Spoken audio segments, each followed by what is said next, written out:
Hello students, I hope all you are good. आज हम discuss करने जा रहे हैं क्लास 12th करंट इलेक्ट्रिसिटी का एक बहुत ही important topic, that is resistivity. Resistivity तो हमने 10th स्टैंडर्ड में भी पढ़ी है, बट जो 12th स्टैंडर्ड में रजिस्टिविटी है उस पर क्वेश्चन बड़े शानदार बनते हैं, बहुत ही अच्छे क्वेश्चंस बनते हैं। आज हम वो क्वेश्चन डिस्कस करेंगे, डिफरेंट डिफरेंट टाइप के डिस्कस करेंगे क्वेश्चन। चलिए, तो सबसे पहले स्टार्ट करते हैं हम लोग resistivity. What is resistivity? Resistivity क्या है? आंसर है ability to measure the resistance. किसी भी रेजिस्टेंस को मेजर करने की एबिलिटी क्या कहलाती है? हमारी रजिस्टिविटी। क्या कह रहा हूं मैं? Ability. Ability to measure the resistance, यही हमारी क्या कहलाती है? रजिस्टिविटी। एक तरीके से रेजिस्टेंस ही है, बट डिफरेंस क्या है इसमें? रेजिस्टेंस से डिफरेंस क्या है? हम इसको ऐसा मान लेते हैं, एक्चुअली रजिस्टिविटी कब डेवलप होती है? होता क्या है कि किसी भी कंडक्टर के लिए रेजिस्टेंस डिफरेंट डिफरेंट फैक्टर्स पे डिपेंड करता है।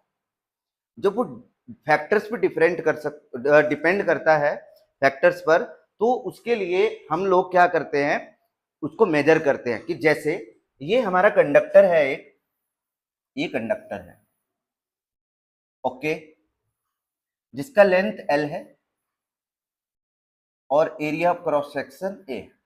अब हम ये कहेंगे कि जो रेजिस्टेंस है इसका, वो बेसिकली दो तीन फैक्टर पे डिपेंड करता है। जैसे एक तो इसकी लेंथ पे, सपोज दैट इसकी लेंथ हमने इंक्रीज कर दी।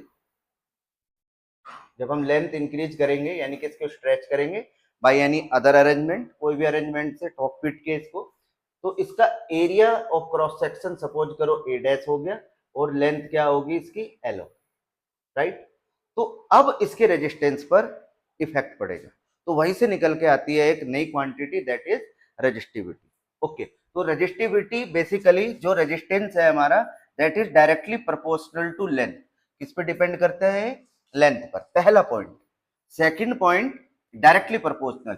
जितना भी हम किसी वायर का लेंथ इंक्रीज करेंगे या जितनी भी लेंथ हो गया, जितनी पर्टिकुलर लेंथ में रेजिस्टेंस मेजर करेंगे उसके हिसाब से रेजिस्टेंस चेंज होता जाएगा। ओके, नंबर 2, डिपेंड करता है ये एरिया पर, और एरिया की होता है ये inversely proportional. Equation number first और equation number second. Third factor है जो डिपेंड करता है नेचर ऑफ मटेरियल। इस पे डिपेंड करता है ये nature of material. Resistivity basically temperature पे भी डिपेंड करती है, उसके लिए मैं अलग से एक वीडियो बनाऊंगा, वो भी बहुत अच्छा इंपॉर्टेंट, वहां से भी बहुत क्वेश्चन बनते हैं। बट हम बात कर रहे हैं यहाँ पर कि ये लेंथ पे डिपेंड करता है, एरिया पे डिपेंड करता है, और दूसरा जो डिपेंड करता है ये डिपेंड करता है नेचर ऑफ मटेरियल। देखो, मटेरियल का जो नेचर है, जैसे नाइक्रोम वायर है, उसका जो रेजिस्टेंस है वो 60 टाइम्स होता है। 60 टाइम्स रेजिस्टेंस, 60 टाइम्स होता है कॉपर वायर से। ऐसे ही aluminium, copper, any other wires, जितने भी वायर्स है, सबका रेजिस्टेंस अलग अलग होएगा। क्यों होएगा? क्योंकि वो किस पे डिपेंड कर रहा है? वो डिपेंड कर रहा है हमारा लेंथ और एरिया पर। ओके, तो अब हम इन दोनों इक्वेशन को कंबाइन कर लेते हैं। R directly proportional to L upon A, यहीं से प्रोपोर्शनैलिटी कांस्टेंट एक डेवलप होगा, that is called resistivity. R is equal to rho L upon A। ये क्या होती है बेटा? रेजिस्टिविटी। इसी को क्या बोलते हैं हम? रेजिस्टिविटी। हम सिर्फ रेजिस्टिविटी पे आज डिस्कस करने वाले हैं, कोई दूसरा टॉपिक बीच में नहीं लाएंगे। रेजिस्टिविटी, रेजिस्टिविटी का रेसिप्रोकल कंडक्टिविटी होता है, फर्दर टॉपिक, उसको मैं बाद में डिस्कस करूंगा। तो rho is equal to R A upon L. 10th standard में हम समझाते हैं, अगर एरिया को 1 मीटर स्क्वायर कर दिया और लेंथ को 1 मीटर कर दिया, तो बेसिकली जो रेजिस्टिविटी है वो रेजिस्टेंस के इक्वली हो जाएगी। इसलिए हम बोलते हैं इसको ability to measure the resistance. Different different factor के बेस पे हम इसका जस्टिफिकेशन करते हैं कि यहाँ पे रेजिस्टिविटी है, ये है। बाकी जब हम ओम्स लॉ को ड्राइव करेंगे, बेसिक जो ओम्स लॉ होता है हमारा, वो V is equal to I R नहीं, एक और ओम्स लॉ है बहुत अच्छा, जो बेसिक फैक्टर्स है, वहां से भी हम रेजिस्टिविटी की बात करेंगे, और उसी रेजिस्टिविटी को लेकर हम टेम्परेचर वेरिएशन पे डिस्कस करेंगे, उसके लिए अलग से एक वीडियो बनेगी। ठीक है, तो इस पे हम अब आगे क्वेश्चंस डिस्कस करते हैं। क्वेश्चन क्या क्या है वो जरा समझिएगा। चलिए, सबसे पहला क्वेश्चन है हमारा, the resistance of a wire is R ohm, what will be its new resistance if it's stretched to n times its original length। कितना स्ट्रेच कर दिया हमने इसको, n टाइम्स। ये कोई लेंथ है, इसको बढ़ा के n टाइम्स, हमें नहीं पता कितना, 2 टाइम्स, 3 टाइम्स, 4 टाइम्स, इसलिए हमने इसको क्या लिख दिया, n टाइम्स। बेसिकली हम एक फॉर्मूला बनाएंगे यहाँ पर, ये n टाइम्स वाला। ओके, तो मैं ऐसा मान लेता हूं कि भाई ये हमारा कोई वायर है जिसका लेंथ l है और area of cross section a। मैं फॉर्मूला ड्राइव कर रहा हूं यहाँ पर अभी, फिर आगे हम डायरेक्ट फॉर्मूला अप्लाई करेंगे। ओके, फिर ये हुआ स्ट्रेचिंग वायर। सपोज करो हमने इसको स्ट्रेच किया, और स्ट्रेच करने के बाद इसकी जो लेंथ हुई वो एल डैश, और जो एरिया ऑफ फ्रॉक्शन हुआ, क्रॉस सेक्शन हुआ, that is a dash. Now what is similar in both case? The similarity is volume. दोनों का जो वॉल्यूम होगा दैट विल सेम। तो क्या होगा volume? A L, the volume of this wire. Now the volume of stretching wire, that is A dash L dash, volume will remain same। तो यहाँ से A upon A dash is equal to L upon L dash। इसी को मैं discuss करने वाला था, उल्टा लिख दिया मैंने। इसको लिखना है L dash upon L। Okay, चलिए, या फिर हम कैसे लिख सकते हैं, L upon L dash और ए डैश अपॉन ए, जहां पे जिस तरीके से भी हमको रिक्वायरमेंट पड़ेगी उसको हम यूज कर लेंगे, राइट। तो इनिशियली इस वायर का रेजिस्टेंस था R, that is equal to rho L upon A. अभी अभी हमने फॉर्मूला ड्राइव किया, ये वाला formula, rho L upon A, sorry ये वाला rho L upon A. Okay, now the resistance of this wire is R dash. Second wire का जो रेजिस्टेंस है that is R dash. R dash किसके equal है हमारा? That is rho. देखिए material same था तो इसलिए रेजिस्टिविटी चेंज नहीं होगी। मटेरियल अगर डिफरेंट होता तो रेजिस्टिविटी चेंज होती। ओके, मटेरियल सेम है, उसी सेम वायर को हमने स्ट्रेच किया है। ओके, तो R dash is equal to rho L dash upon A dash. चलिए, अब हमको चाहिए आर डैश, तो इसलिए हम क्या करते हैं, R dash upon R is equal to, R dash किसके इक्वल है बेटा हमारा? Rho L dash upon A dash upon rho L upon A. इससे ये कैंसिल हुआ, तो क्या आया, एल डैश अपॉन, ये क्या आ जाएगा, एल, और ए ऊपर चला जाएगा, that is a upon A dash, right.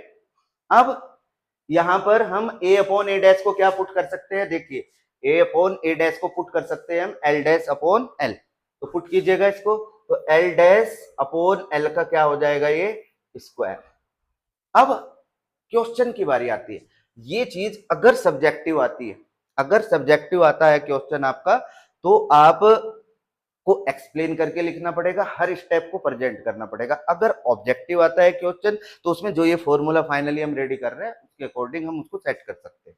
Okay, तो चलिए, R dash upon R is equal to L dash, length क्या हो गया हमारा, N times of its original length.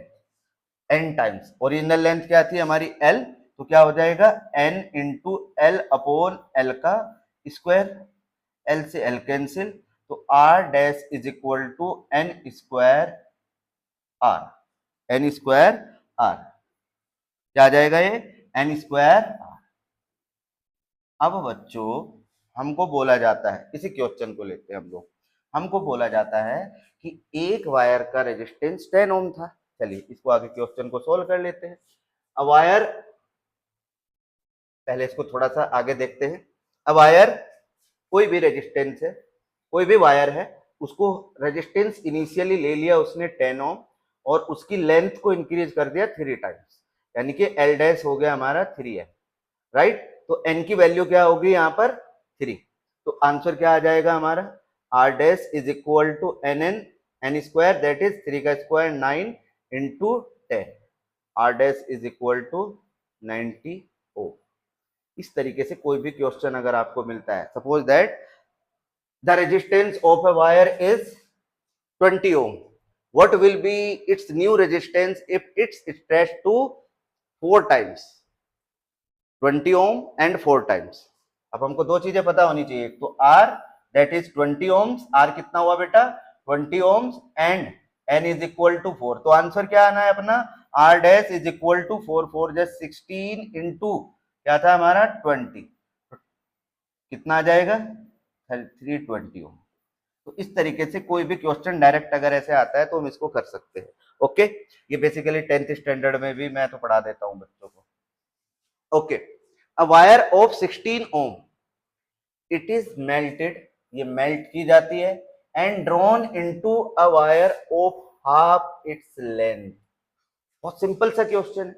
अभी अभी हमने डिस्कस किया कि लेंथ एल है ओरिजिनल, और पहले आर कितना हुआ हमारा 16 ओम, आर कितना हुआ 16 ओम। फिर से मैं बता देता हूं आपको, जब आप इस क्वेश्चन को एज ए सब्जेक्टिव सोल्व करेंगे, एज अ सब्जेक्टिव यानी कि अगर एग्जाम में आ गया, बोर्ड एग्जाम में, तो आपको जो मैंने ये वाला मेथड आपको समझाया है, इस मेथड के थ्रू, इस प्रोसेस के थ्रू आपको जाना पड़ेगा। अगर ये क्वेश्चन ऑब्जेक्टिव आता है, देयर इज नो नीड, जो मैं बता रहा हूं उसको इस तरीके से कर लेना है आपको। तो R is equal to 60 ohm, R क्या है हमारा 16 ohm, it's melted and drawn into a wire of half its length, L dash is equal to 1/2 L। अब 1/2, तो n की वैल्यू कितनी हुई हमारी यहाँ पर n, तो 1/2, n का वैल्यू कितना हुआ, तो r डैश क्या हो जाएगा बच्चों, n स्क्वायर r, और r dash is equal to n square यानी कि 1/2 का स्क्वायर इंटू r, और r dash is equal to 1/4 into 16, that 4 4 जा 16, क्या हो जाएगा ये डिक्रीज। मैंने बताया था ना कि किस पे डिपेंड करता है, लेंथ पे डिपेंड करता है, 4 ओम। देखो इस क्वेश्चन का ऑब्जेक्टिव की फॉर्म में हम और किस तरीके से आंसर दे सकते हैं। हमें, हमारे पास जैसे सपोज करो ए, बी, सी और डी, हमको दे दिया कि 16 ओम ही रहेगा, पहला ऑप्शन मान लिया हमने 16 ओम ही रहेगा। सेकंड में दे दिया 32 ओम हो जाएगा, फर्स्ट में दे दिया उन्होंने 4 ओम हो गया, लास्ट में दे दिया उन्होंने 64 ओम। अब आपको ये समझना है कि जो रेजिस्टेंस है that is directly proportional to length. अगर लेंथ कम हो जाती है, अगर देखिए हाफ नहीं हो जाएगा, 8 नहीं होएगा, हाँ 8 भी, मैं 8 ऑप्शन रख लेता हूँ जिससे कि बच्चों को क्लियर रहे कि हाँ ये आंसर नहीं होगा। मैं एक 8 ऑप्शन रख लेता हूँ, 8 ओम, 32 ओम, 16 ओम, 4 इज आपका हो जाएगा ये 4 ओम।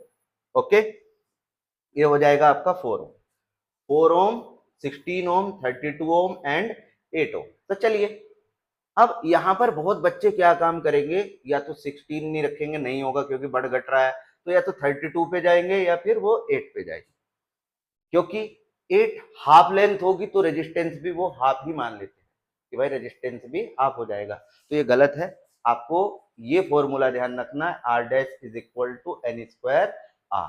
n क्या है यहाँ पर 1/2, 1 स्क्वायर की फॉर्म में डिक्रीज होगा यानी कि 1/2। ओके, तो आंसर आपको 60 देखते ही एकदम आंसर दे देना है, दैट ये नहीं हो सकता, 16 नहीं होगा, 32 क्योंकि लेंथ बढ़ रही, घट रही है, डिक्रीज हो रही है, तो इसलिए 32 नहीं होगा, 8 हाफ भी नहीं होगा क्योंकि सर ने हमको बताया है एन स्क्वायर आर की फॉर्मेट में इसको लेना है, तो आंसर इज 4 ओम। इस तरीके से आप ये क्वेश्चन सॉल्व कर सकते हैं। Now question number 3, a uniform wire. देखिए ये एक डिफरेंट टाइप का क्वेश्चन है, डिफरेंट यानी कि पहला जो मेथड मैंने लिया है, अब आप समझिए यहाँ पर सबसे पहले जो क्वेश्चन किया हमने फॉर्मूला रेडी किया है, दूसरा क्वेश्चन उसी फॉर्मेट का हमने लेंथ को डिक्रीज करके लिया है, और जो मैंने इंक्रीज वाली बात बताई थी वो क्वेश्चंस मैंने यहाँ पे डिस्कस किए हैं। इसके बाद आपसे मैं बात कर रहा हूं कि हाफ लेंथ हो गई, डिक्रीज कर दी हमने लेंथ। इसके बाद हम जो बात कर रहे हैं wire, uniform wire of length L, कोई भी वायर है इनिशियल लेंथ इसकी एल है, right, and area of cross section A area of cross section है, okay, has a resistance R, 3 factors ये हमारे हैं, ठीक है। The wire is uniformly stretched, wire stretch किया जाता है so that its length increases by 25%। अब थोड़ा सा यहाँ पे आपको अलग से दिमाग लगाना पड़ेगा, ठीक है। इस टाइप के क्वेश्चन हम 11th स्टैंडर्ड में करके आ चुके, वर्क एनर्जी पावर में काइनेटिक एनर्जी और मोमेंटम का रिलेशन आता है कि हमने 20% इंक्रीज कर दिया मोमेंटम को, तो काइनेटिक एनर्जी पे क्या इफेक्ट पड़ेगा। इस टाइप के क्वेश्चन टीचर्स देते भी है एग्जाम में, आ भी जाते हैं 2 नंबर में क्वेश्चन, तो इस टाइप के क्वेश्चन को समझिएगा। ये सीबीएसई 2024 का क्वेश्चन है, यानी कि 2024 में ये क्वेश्चन आपके एग्जाम्स में आ चुका है सीबीएसई, ठीक है ना। तो पहले लेंथ एल है, तो एल डैश क्या हो जाएगा, एल प्लस 25% ऑफ एल, ये थोड़ा सा ध्यान दीजिएगा। तो एल प्लस 25% यानी कि 1/4, सिंपल सी बात है, 1/4 ऑफ एल, तो क्या हो जाएगा 5/4 एल। एल डैश का मतलब समझिएगा क्या आ गया बेटा हमारा 5/4 एल। बड़ा अच्छा क्वेश्चन है, जरा ध्यान से समझिएगा, बहुत ही सिंपल तरीके से हम इसको करने वाले हैं। L dash is equal to 5/4 L. अब हमने पढ़ा है रेजिस्टेंस, रेजिस्टेंस क्या पढ़ा है हमने, R dash is equal to N square R, ये पढ़ा है हम लोगों ने। तो आर डैश क्या हो जाएगा हमारा यहाँ पर, अब एन की वैल्यू क्या है यहाँ पर 5/4, एन इज इक्वल टू 5/4, ये वाली वैल्यू है हमारी एन की। तो इसको क्या लिख सकते हैं आप, 5 5 जा 25/4 दैट इज 16 आर, ये किसकी वैल्यू आ गई हमारी 16 आर। अब आर डैश अपॉन आर की वैल्यू क्या हो जाएगी 20, क्यों लिख रहा हूं मैं ऐसा अभी बताऊंगा। 16 क्या आएगा हमारा 16, 25/16, ओके। अब हम बात करते हैं यहाँ पर percentage change, calculate the percentage increase in the resistance of wire. Percentage increase की बात कर रहे हैं हम यहाँ पर।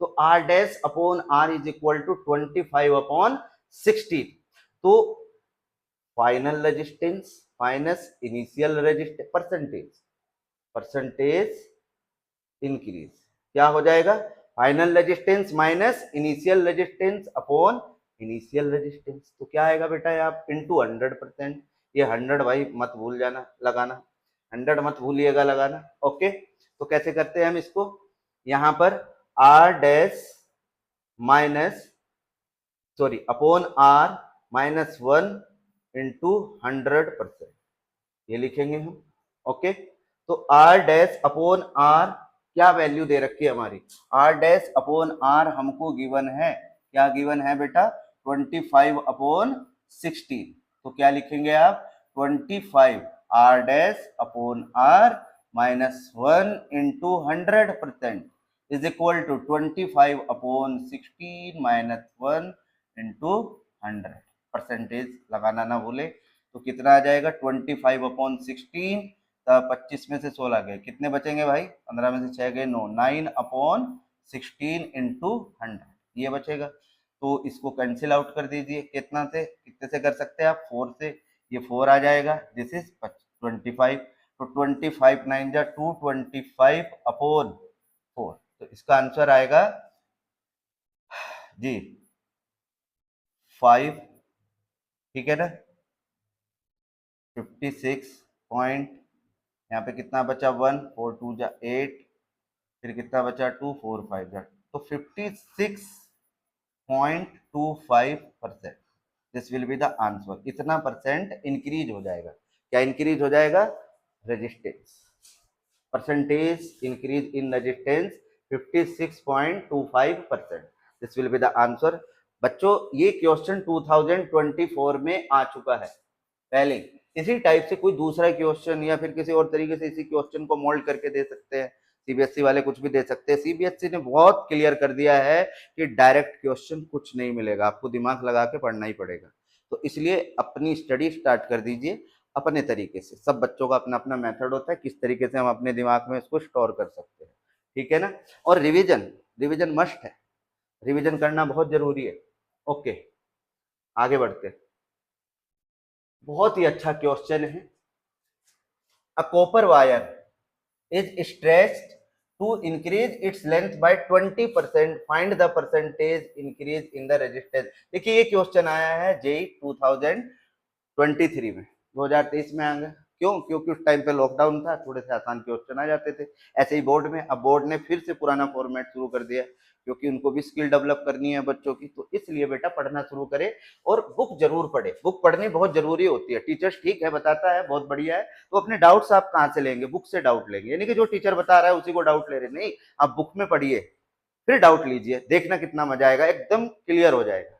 ओके, तो a copper wire is stretched to increase its length by 20%. Find the percentage increase in the resistance of the wire. Okay, तो ये सेम क्वेश्चन है, लेंथ L है, L डैश क्या हो जाएगा?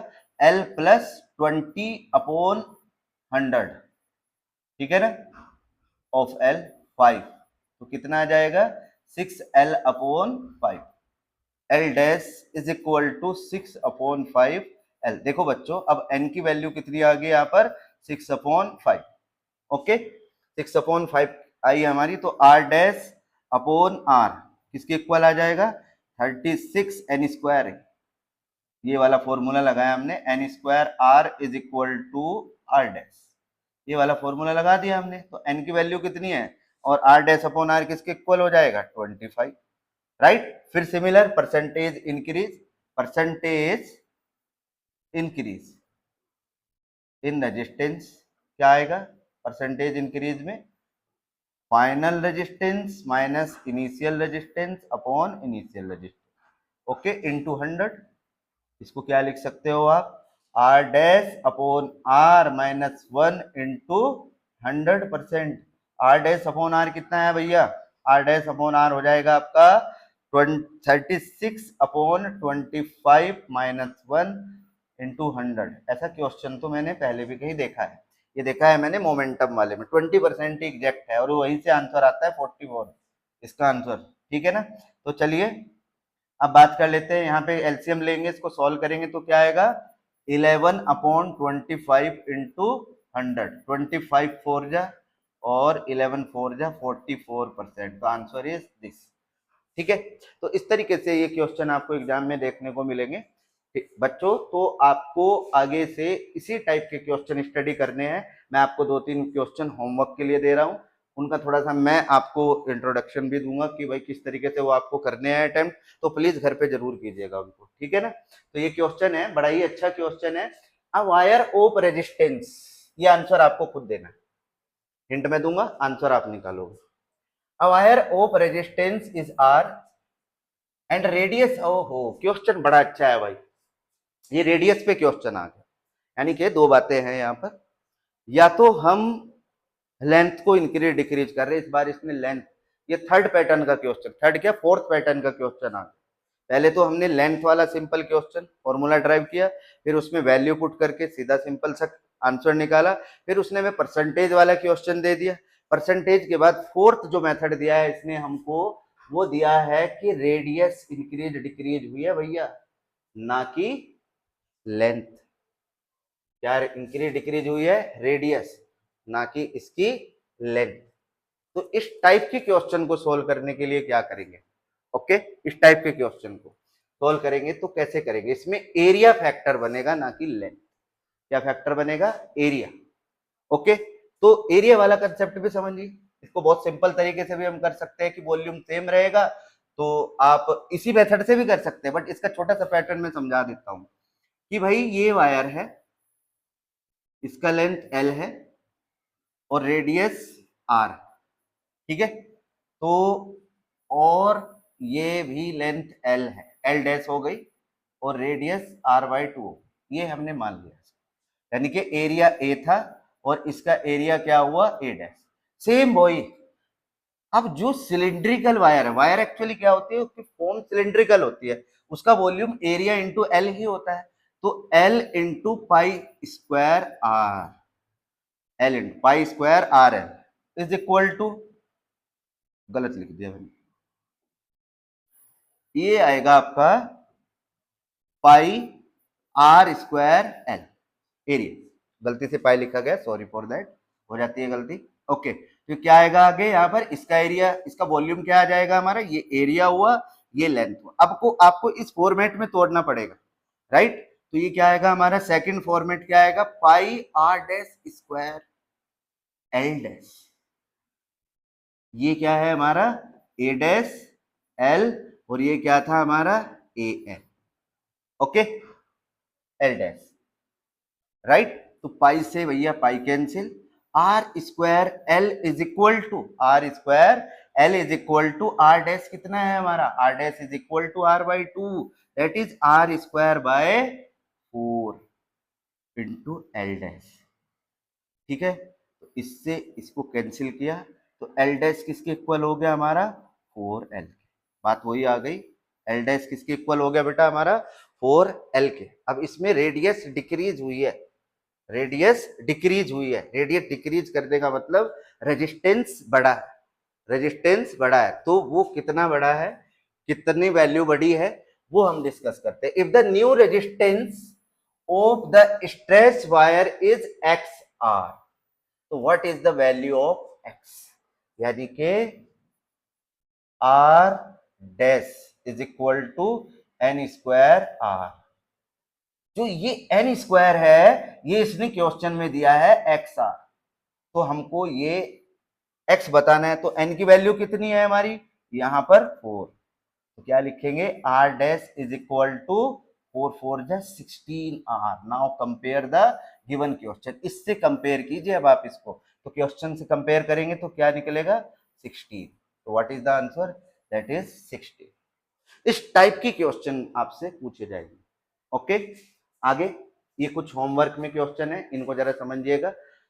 ये सीबीएसई 2020 में क्वेश्चन आया है, a wire of length L naught has a resistance R naught, it is gradually stretched till its length become 1.5 L. तो आपको क्या करना है इसमें, plot the graph showing the variation R of L during stretch, what will be its resistance when its length become 1.5 L.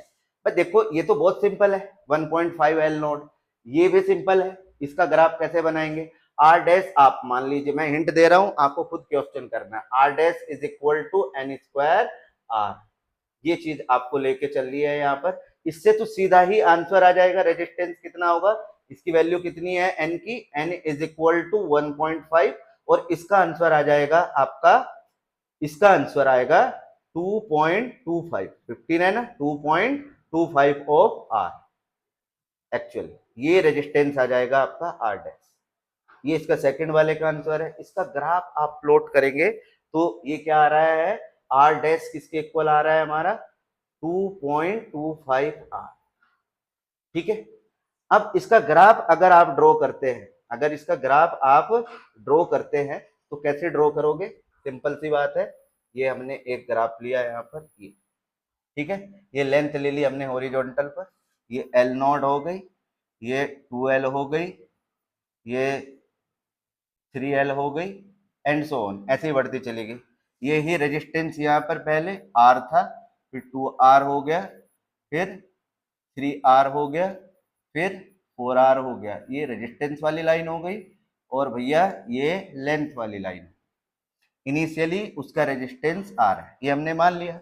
जब हमने उसकी जो लेंथ को 1.5 एल कर दिया, एल नॉट, यानी कि इनिशियली एल नॉट था तो उसको 1.5, तो रेजिस्टेंस कितना बना हमारा, R dash is equal to 2.25 R, ये इतना हो गया 2.25 आर, यानी कि जब हमने क्या करा उसको 1.5 एल और 2l के बिटवीन, ये हमने एल मान लिया यहाँ पर, एल नॉट को एल ही मान लिया, ठीक है ना, ये 2l हो गया, तो 1.5 यहाँ पर कहीं पर बात कर रहे हैं, तो ये रेजिस्टेंस यहाँ पर आ जाए 2.25, राइट, ये वैल्यू आ गई हमारी। तो ये ग्राफ यहाँ से स्टार्ट हुआ तो कैसे जाएगा ऐसे, तो ग्राफ कैसे बनेगा हमारा पैराबोला, किस टाइप का ग्राफ बनना है बच्चों, पैराबोला, यार ये तो मैंने ही बता दिया, मेरे को भी थोड़ी सी रहती है, ओके। तो विच टाइप ऑफ ग्राफ कैसा बनेगा हमारा, ये parabola graph, okay. Now come to the next point, ये दो क्वेश्चन करेंगे आप, ये मैं नहीं बताऊंगा।